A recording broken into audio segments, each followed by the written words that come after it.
Bom dia, sexto ano, tudo bem? Aqui quem está falando é a professora Louise e hoje a nossa videoaula vai ser uma aula de revisão, onde a gente vai apresentar alguns conceitos e conteúdos que vão cair na prova de segunda avaliação e vocês vão ter a oportunidade de acabar tirando dúvidas que vocês possam ainda ter, ok? Então vamos lá. Lembrando que nosso conteúdo de prova tem a ver com membrana plasmática e transporte celular. Então vamos lá a esse elemento básico da célula, que é a membrana plasmática. Aqui a gente tem uma célula com as suas estruturas básicas. Membrana plasmática, que é a parte de fora, citoplasma, que é a parte intermediária, de dentro, e o material genético, que pode ou não estar contido no núcleo. Nessa imagem que eu trouxe, ele está dentro de um núcleo, mas ele poderia muito bem estar espalhado dentro dessa célula, se não houvesse um núcleo para conter ele lá dentro. Então, se a gente pudesse fazer um recorte, se eu pegasse apenas essa partezinha aqui da membrana e desse um zoom, a imagem que nós poderíamos ver era essa. Nós temos fosfolipídios, ok? E proteínas inseridas nessas camadas de fosfolipídios. Esses são os elementos básicos da membrana, nós já falamos sobre isso várias vezes nas videoaulas passadas. Quais são os elementos básicos de uma membrana plasmática? Fosfolipídio e proteína.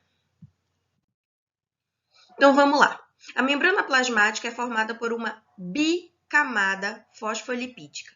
Ou seja, se eu estou falando que uma coisa é bi, significa que ela tem dois, ok? Então, se eu estou falando que tem uma bicamada lipídica, significa que eu tenho duas camadas de fosfolipídios. Aqui a gente pode ver uma e aqui a gente pode ver outra camada, ok? Uma que fica voltada para o lado de fora da célula e uma que fica voltada para o lado de dentro.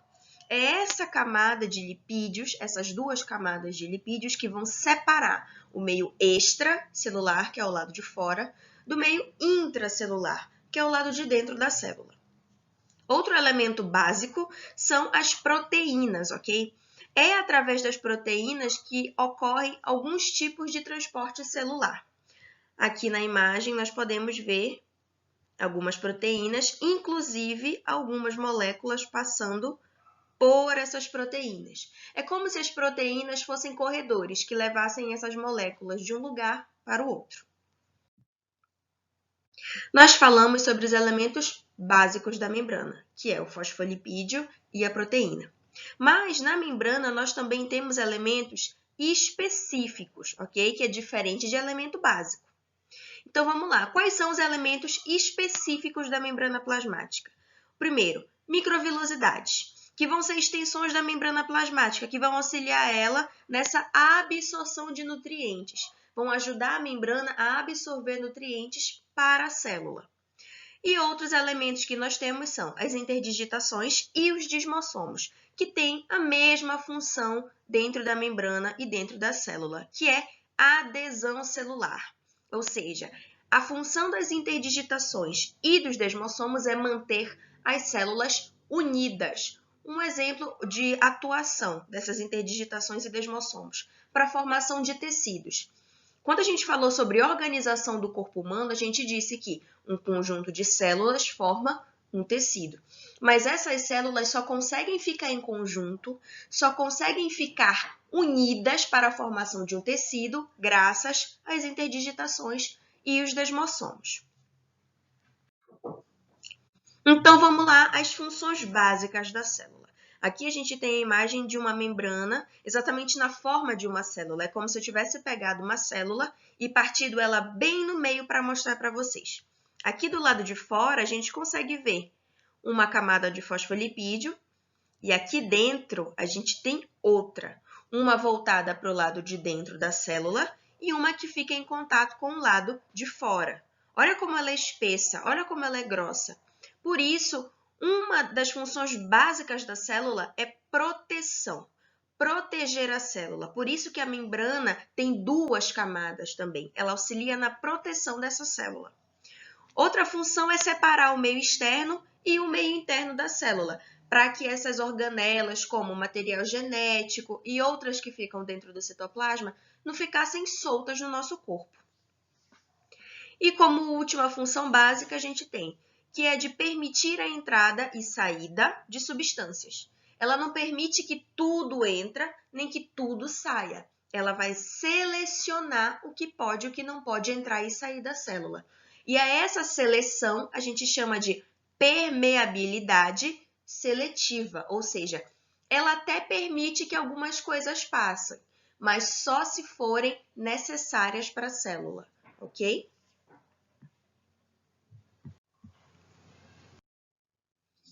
Então, agora que a gente já sabe quais são os elementos básicos, os elementos específicos e a função da membrana plasmática, a gente pode falar sobre uma coisa chamada de transporte celular, que é essa passagem de substâncias através da membrana.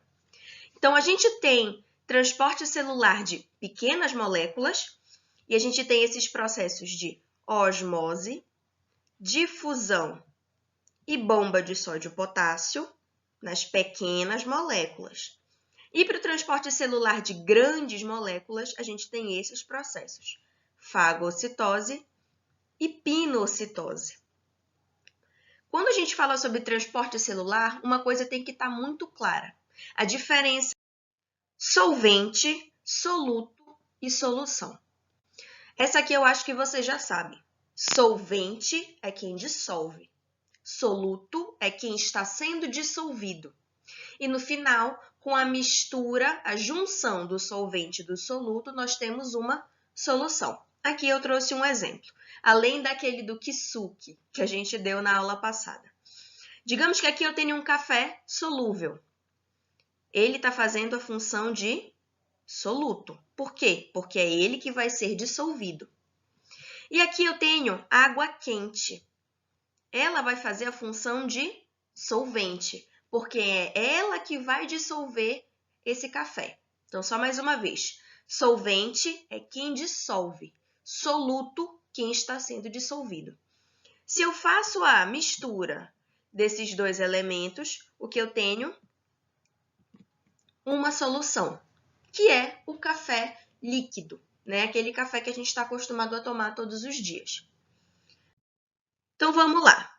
Dentre essas soluções, a gente tem diferenças. Nem toda solução é igual. Nós temos soluções que são hipertônicas, o que a gente chama de mais concentradas de soluto por solvente. Significa o quê? Hipertônica significa que dentro de uma solução eu tenho mais soluto que solvente. E quando eu digo que a solução ela é hipotônica, significa que eu tenho menos soluto que solvente. Aqui eu trouxe um exemplo. Digamos que, vamos continuar na pegada do café solúvel, ok? Digamos que aqui eu tenha 2 colheres de café solúvel para 145 ml de água quente. E já aqui eu tenho uma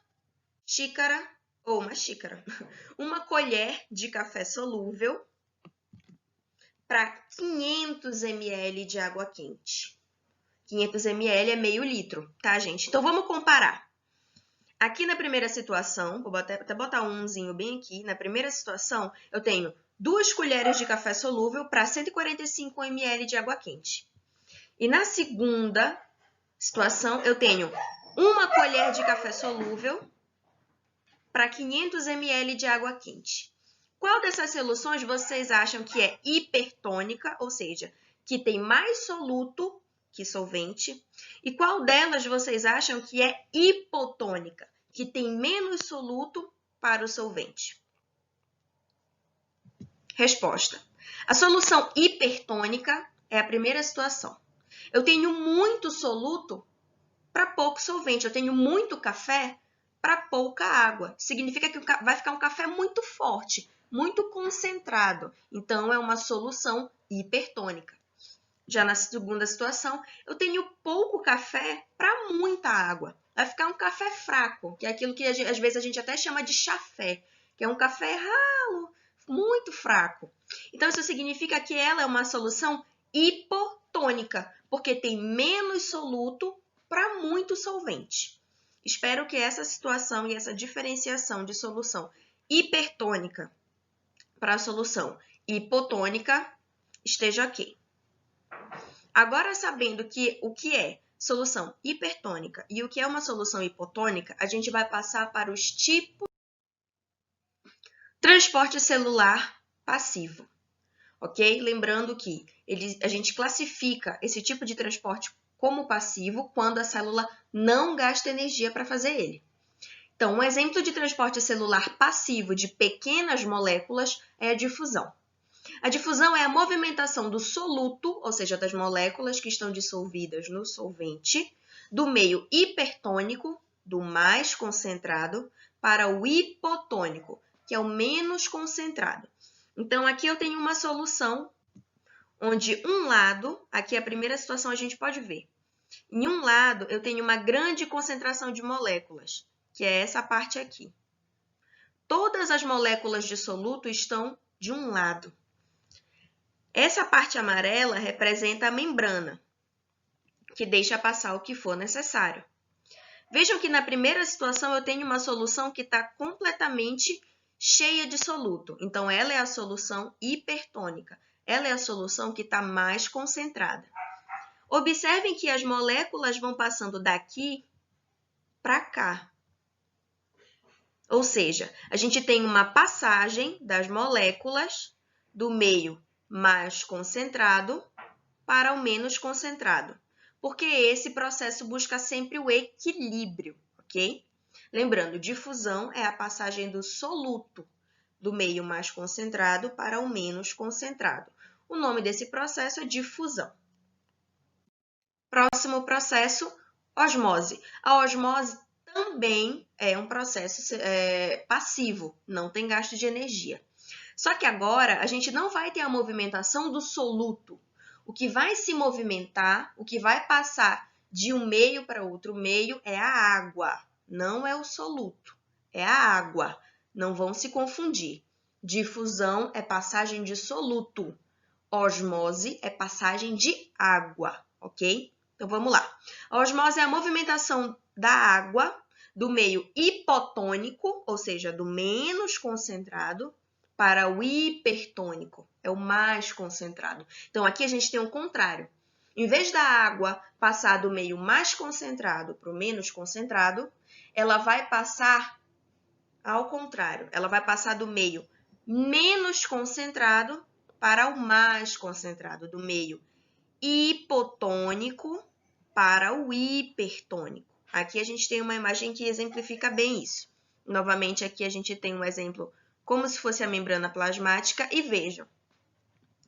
Nessa situação, eu tenho um local, uma solução que tem menos água, certo? E a passagem ocorre daqui para cá, do local onde tem menos água para o que tem mais água. Olha como o nível da água vai aumentando. Então, a passagem da água dentro do processo de osmose vai do meio menos concentrado para o mais concentrado. Prestem bem atenção nesses processos para que vocês não se confundam na prova, ok? Porque isso vai estar na prova. Próximo tipo de transporte celular, agora ativo. Por que ativo? Porque agora a gente tem gasto de energia. A gente não vai passar, essas moléculas elas não vão passar pela bicamada fosfolipídica. Nesse caso, elas vão passar pelas proteínas. E para as proteínas poderem fazer essa passagem de substância, aí a célula tem que gastar energia. Esse processo a gente chama de bomba de sódio-potássio. Porque o que acontece? Esse processo vai gastar energia, por isso ele é chamado de ativo, porque ele ocorre do meio hipotônico, do menos concentrado, para o meio mais concentrado, para o meio hipertônico. Aqui na imagem a gente tem um exemplo. Prestem bem atenção na imagem. Aqui eu tenho um íon de sódio, a bolinha amarela, e aqui eu tenho um íon de potássio, que é esse quadradinho laranja. Eu tenho mais potássio dentro da célula e eu tenho mais sódio do lado de fora. Como o processo de bomba de sódio-potássio vai do meio menos concentrado para o mais concentrado, o que eu consigo observar? Aqui dentro eu tenho menos moléculas de sódio. Então, sai do meio menos concentrado para o mais concentrado. A célula retira as moléculas de sódio do meio intracelular para o meio extracelular, do meio onde tem menos sódio e joga para o lugar onde tem mais sódio. E já com o potássio é ao contrário. Do lado de fora da célula, eu tenho menos potássio. E o que a proteína faz? Ela pega essas moléculas de potássio e joga para dentro da célula. Ela vem do local menos concentrado de potássio e vai para dentro da célula onde eu tenho mais. Então, eu tenho a bomba de sódio e potássio, que gasta energia, porque tem que utilizar a proteína dessa vez, e o movimento é do local menos concentrado para o mais concentrado. Observem o Drake aqui. Olha o que ele está fazendo. Reparem bem na imagem, não vejam só o meme. Meio extracelular, meio intracelular, porque tem o citosol, que é o citoplasma.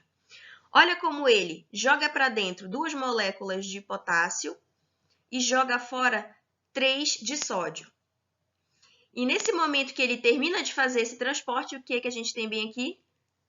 ATP sendo liberado, que é a energia, ok? Então, ele joga 2 de potássio para dentro da célula, joga 3 de sódio para fora da célula e nesse momento ele gasta energia. Ele gasta essa energia chamada de ATP. Agora, a gente falou sobre transporte de pequenas moléculas. Íons, solventes, ok? Soluto. E agora a gente vai falar sobre transporte de grandes moléculas. Nesse transporte de grandes moléculas, eu posso ter 2 movimentos, o de entrada e o de saída. O de entrada a gente chama de endocitose. Lembrando que endo, esse prefixo, lembra? Dentro, significa dentro. Então, se eu estou falando endocitose, significa que eu estou falando sobre um processo de entrada de substâncias. Não é saída, é entrada. Esse movimento de entrada pode ocorrer através de 2 processos. A fagocitose, que é a entrada de substâncias sólidas, ok? É a entrada de substâncias sólidas. Olha como a membrana se abre e forma como se fosse uma bolsa, como se fosse uma vesícula, para poder englobar essa molécula que estava aqui do lado de fora para o lado de dentro da célula. Olha como ela forma uma vesícula. Ela não passa através da membrana porque ela é muito grande, essa substância. Então, a membrana tem que se abrir, a célula tem que abrir uma vesícula, como se fosse uma bolsa, para que essa substância possa entrar.